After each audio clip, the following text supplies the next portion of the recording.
we're really excited about the Roland M-200i digital mixer. It's part of the Roland vMix system, and we've been installing a ton of Roland vMix systems in churches around the country. So let me tell you a little bit about it. Hi, I'm Ron Simonson, President of CCI Solutions, and this is the Roland M-200i digital mixing system.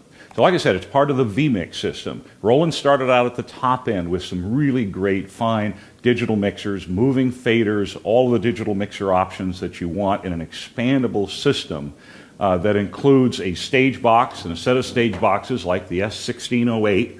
This is a 16-in, 8-out stage box that plugs in with Ethernet cable, just Cat5 cable, that runs right to the mixer. So you can remote mount this stage box up at your platform and have all your 16-ins and your 8-outs as well. So you can run powered mixers, or excuse me, powered speakers for monitors, all of that type of stuff with just Cat5 cable. And you can do that with their upper end mixers, but now with the M200i, you can do it at a much more affordable price point.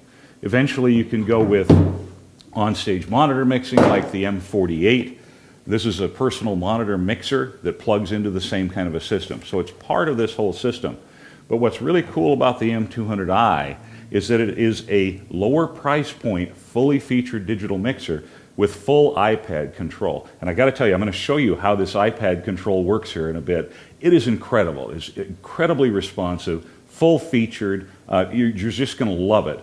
But let me show you about the mixer first, because the story here is that you don't have to have the iPad to run this mixer. The mixer is a fully self-contained digital mixing system with all the Roland quality, all the moving faders that you've come to expect from Roland, or if you don't know about Roland, you're going to be thrilled to find out about. And you don't have to have the iPad. The iPad gives you the ability to run more features, easier to do it remotely. So I'm actually going to take this iPad and I'm going to take it right off the mixer. And then we'll take a look at that later. So now, with a lot of mixers that run with iPads, you have nothing now. Without the iPad, you have nothing. That's not the case here. What you've got is a 32-channel mixer. You see 16 faders plus a master, so there is a layering system here. The first 16 channels, and then you go to 17 through 32. So you simply press the button, there's 1 through 16, press the button here, 17 through 32. So it's easy to flip back and forth. But did you see the faders move? So you've got the motorized faders now, and they tell you exactly where each channel is. I simply grab them and change that channel, and it will remember that setting. I don't have to set some sort of a match the level. Like some mixers, you have to recall a scene, but then you have to match each of the faders to the indicator level on that. That's not the case here. All the settings are memorized, and the faders move exactly to where they're supposed to be. You can instantly grab them. So if you need to make an adjustment after a scene recall, it's easy to do. So that alone, when I'm talking to my guys, they figure that's worth $1,000 right there to them, because it's so much easier to work with motorized faders than it is to work with faders that aren't motorized and you have to match up. So that's an exciting feature that Roland is bringing to this lower price point mixer. So again, 32 inputs on 2 layers. You have 24 inputs on the back of the console. So you go, well, wait a minute, I got 32 channels on the front, but I've only got 24 on the back. Well, there are 16 balanced mic inputs, plus there are 8 line inputs. So those can be routed to any of these inputs that are on the front. So there's a digital patching system involved here. So you can take any input and you can route it to any channel. Also, remember with the 1608, where you have 16 additional channels right here with Ethernet, plugs right in. So now I have a total of 32 mic inputs plus another 8 line inputs. So that's 40 inputs. And I can route them to any of the 32 channels. I can patch them. It remembers that. So when I do a recall, it will remember how it's patched. So I can have one service that is set up with a group of microphones. Say that I have a Hispanic service on Saturday. I can have that all patched in, and then when I go to the other service on Sunday, I can have another group of microphones and inputs patched in. I simply select a recall, and the entire system switches over to the appropriate microphones on the appropriate channels with all the EQ settings and all the level adjustments ready to go. It's fantastic. I mean, for that type of multi-service or youth service, anything like this, you can't beat this kind of a system because all the faders move and show you the recalled settings right there. It's easy. It's just instant recall. So let's take a little closer look at the console.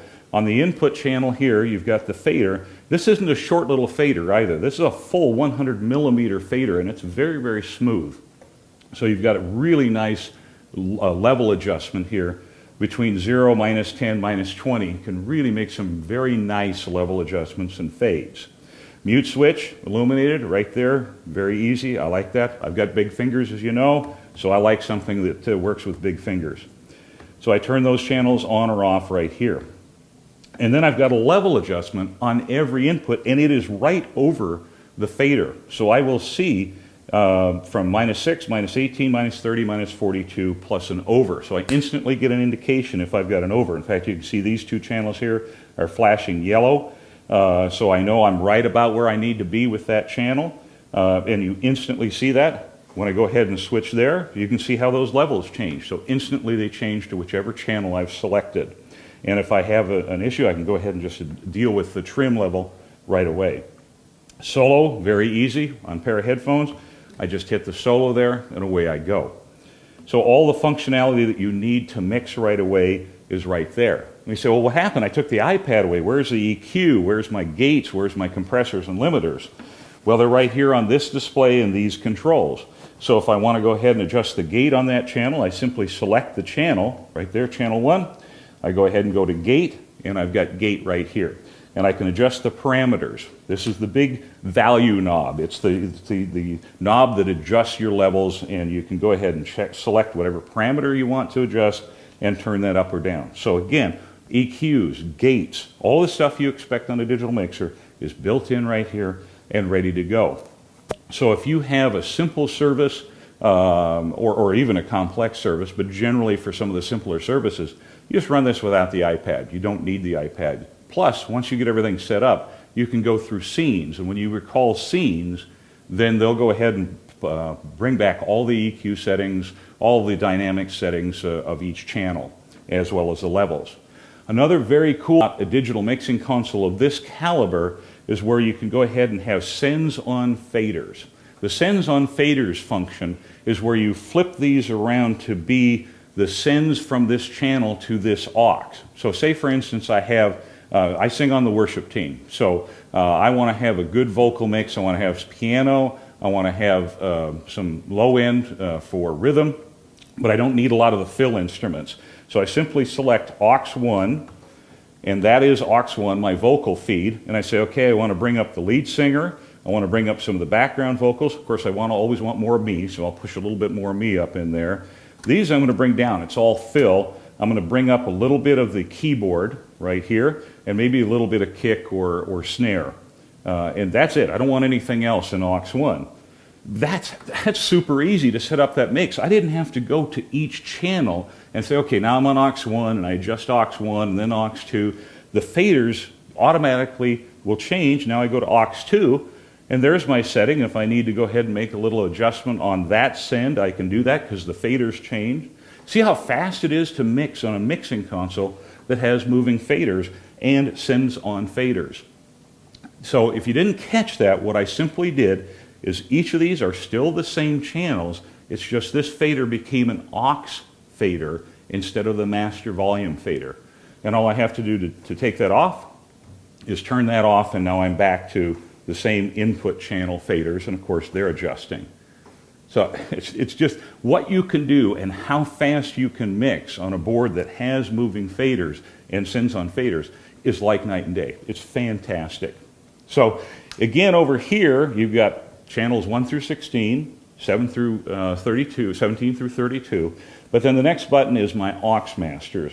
So remember, I was adjusting each of the aux levels from the individual channels. Now I have the masters here for auxes 1 through 8, and there are 8 auxiliaries. So you can send 8 different sends out. You've got 4 matrices, and the matrices include all your inputs plus your aux sends. So it's a full matrix console. So if I want to take sends to foyer area, nursery, all of that type of thing, I can do that. Or if I want to do a submix, I can do that, or recording mix. And then I have digital controlled amplifiers, DCAs. Those are groups where I can take a group of instruments, say my drum kit, and set up one fader so I can adjust the level of all of the inputs on that particular group. I just do that with my DCA levels. And then you also have user layers. So you can set up, for instance, if you have a stereo keyboard and you want to go ahead and have one fader, but you need two inputs, you put that input on the back side. If I have a choir that has 3 or 4 inputs, I can run those on the, when I say the back side, that's the 17 through 32, the second layer. I can put those inputs back there, but bring it forward and just use one fader for those 4 microphones. So I can combine and stack channels, and you know how many channels you end up using for drum kits, possibly for choir, other things where you're using multiple mics on one source or one instrument. So that makes it really easy to combine all of that.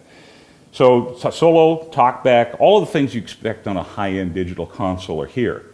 Now, let's take the exciting part of this. Take a look at the iPad control. I've got the screen in back of me here, and we're going to go ahead and put that up to take this fully featured digital console with moving faders, sends-on faders, all the features that you'd expect of a really high-end digital console, and add the functionality of iPad.